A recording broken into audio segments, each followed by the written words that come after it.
Nagatasan ka na nga niya, parang baka, kinakatay ka niya pa parang baboy!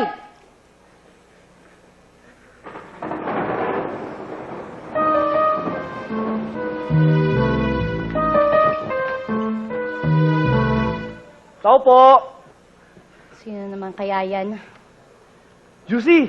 Onyx! Juicy! Alas ng ulan, napadaan ka? Tignan mo nga naman ang dala ng ulan. May kasama pang unos. At bakit wala kang suit-suit na t-shirt? Eh di ba kabibili lang sa'yo ng kapatid ko na bagong t-shirt? Ang init eh. Mainit eh, umuulan. Ano bang paki mo? Eh, gusto ko magubad. Juicy! Mamayang alas 8, kinabuk na, inuman tayo. Titirahin kita. Mamayang alas 8? Oo. Kayo na lang, wala kang pera eh. Huwag kang paarte ka. Gusto pang kinakalagad ka eh. Hoy! Pabulong-bulong ka pa dyan. Eh, rinig na rinig naman kita dito. Sige, yayain nyo na naman yung bakla na yan para siya na magbabayad sa lahat ng iinumin nyo. Ang kakapal talaga ng mga mukha nyo, mga jologs kayo. Astig mo ah! Ko! Ano problema mo? Onyx, mainit ang ulo ni Atay. Lumayo ka na, malis ka na, malis ka na! Baka madami ka sa kanya, init ang ulo. Ba't siya galit? Ang pangit na nga ng tabas ng mukha niya. At ang pangit pa yung tumabas ng buhok. Kaya walang tumatabay ng mga sa parlor na eh. Kaya babaeng tao, amoy suka. Kaya yan, tigang! Pangit pala ako gumupit, ha? Bata nga ako, bakit naging parlor yung ate mo eh. Kapangit na mo tumabas ng buhok. Ay! Atay! Bilisan mo, buhati mo. Bilis! Atay, ang bigat. Ay! Bigat mo, Atay. Bilisan mo. Talian mo, ha? Bilisan mo, talian mo.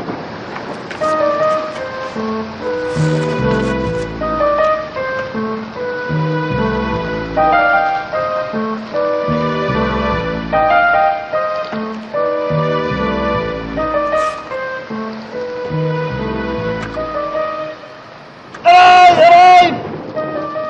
Aray! Putang ina! Ang sakit sa mata! Aray! Papa Onyx, masakit talaga sa mata ang bleach, lalo na kung matagal nakababad sa ulo. Lagyan ko kayo ang kilay mo. Type. Aray! Tangina, Ngayon sakit naman, sa mata. eto. Ay, Atay! Ay! One week! Ano ba? Ano ba ka ba? atraso sa'yo? Wala naman akong gagawin, no? Hoy, Aray! sa akin, wala kang atraso. Pero sa kapatid ko, meron. Magbayad ka nga ng utang mo. Anong utang? Tignan mo nga naman, hindi niya alam na may utang siya sa'yo. May utang ka kaya sa kanyang 1,995. Juicy, may utang ba ako sa'yo? Onyx, parang utang na rin yun. Hindi mo sabi mo pag nakaluwag-luwag ka, babayaran mo din ako. Sabi mo, libre mo may Cherlo nung lumabas tayo. Kaya ako nandito, O kaya ano? wala akong pera eh. Para kwartahan na naman yung bakla na yan, ha? Kasi, alam mo, may katangahan siya. Pues, matalino siya ngayon dahil nandito na ako. Hoy, Juicy, tumayo ka dyan. Sa pagkakataong ito, isipin mo na, ikaw si Madonna, at itong gagong to, yung dating niyang asawang si Sean Peng. May asawang yung chicks eh. Shut up! Hoy, alam mo ba kung ano ginagawa namin sa mga lalaking talipandas at walang paggalang sa babae? Dapat silang kinakastigo. Akala nyo kayo lang may karapatan mang gay bashing? Kami rin mga babae, kaya rin namin mang gay bashing! Atay! Baka pasigatan siya! Hello? Hello? Oh, umalis ka nga dyan. Landi-landi mo. O, ayan ha. Nabalik na yung cellphone mo.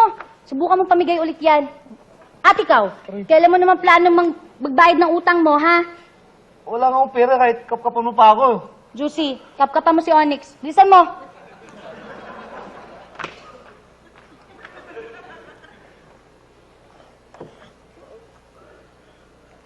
Ay, Atay! Wala talaga siyang pera! Ay! Puro pictures! Pictures yung kubo? Ano? Ano Tingin mo meron ako. ganito? Huy! Onyx, bakit ang dami mong pictures na nakaubad? May nakatiyaya, may nakatuwad. At ano to, kumakain ka ng Pakwan. pakwan? In fairness, artistic ang mga shots. Pwedeng i-display sa City Hall. Putyo, wag naman yan. Kinuha niya ng mga baklang kano, yung bisita ni Kagawad ng isang linggo. Souvenir daw sa Pinas. Souvenir? Tourist spot na ba yan? Binayaran lang ako 500 pesos. 500 lang? Bakit ako hindi mo inalok? Hoy!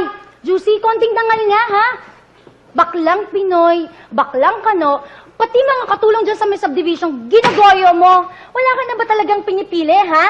At maiba ko, paano mo naman pakakainin ng kapatid ko pag naging mag-asawa na kayo? Gago ka ba? Parang magiging jowa yan, bakla yan. Atay! Narinig mo yan? Bakla lang ito ako! Matagal ko nang alam. Ay! Hindi ko may suso ko na. Papatulan ka. Bakla ka pa rin. Penge, bakla! O ayan, magaling kong kapatid.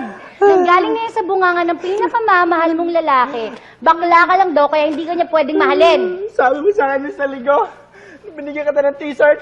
Sabi mo sa akin, ang bait-bait talaga ng labs ko. Tinawag mo siyang labs. Binago mo, niloko mo, at pinayak mong kapatid ko. At dahil sa'yo, mapuputulan kami ng kuryente. Teka nga, at bakit may pasa ang kapatid ko sa binti, ha?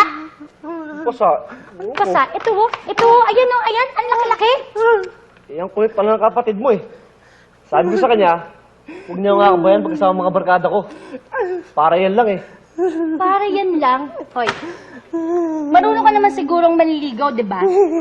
Pues, ang gusto ko, sabihan mo ng I love you si Juicy. Promise, tatahimik yan. I love you, Juicy. Gawin mo nga sincere. I love you, Juicy. O, ayan, Juicy. I love you daw.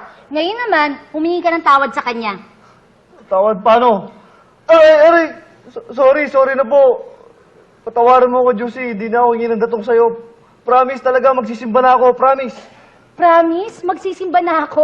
Eh, kahit pala sincere ka, wala ka pa rin sense magsalita eh. Hoy, etong sabihin mo kay Juicy. Sundan mo ako ah. Juicy, patawarin mo ako sa pananamantala ko Patawarin sa'yo. mo ako sa pananamantala ko sa'yo.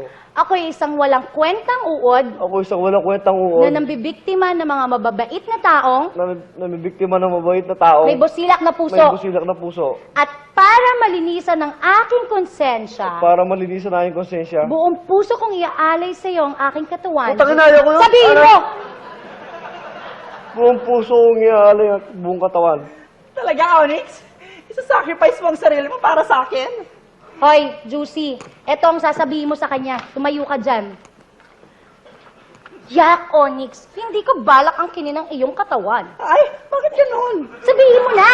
Tsaka naman ang linya ko. Sabihin mo na! Ikaw ang nag-umpisa nitong katarantaduhan na to, pues tatapusin natin ngayong gabi. Simula ngayon, isa ka na magiging huwarang bakla na merong dangal at paggalang sa sarili. Kaya sabihin mo na! Ayaw. Sabihin mo na! Don't lie. Sabihin mo na! Pumutang nga! Huwag ka nga mangyayalap!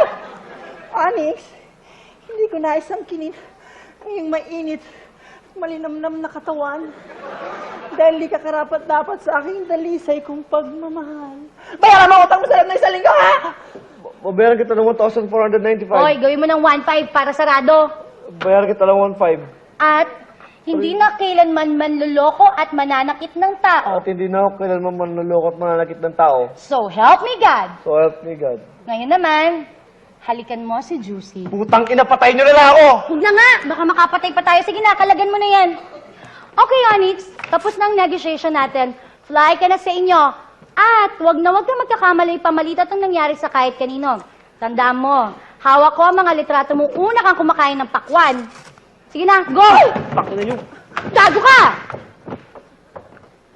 Ay, nako, alam mo, Juicy, minsan lang naman talaga kailangan kausapin ng masing-sino ng mga tao eh.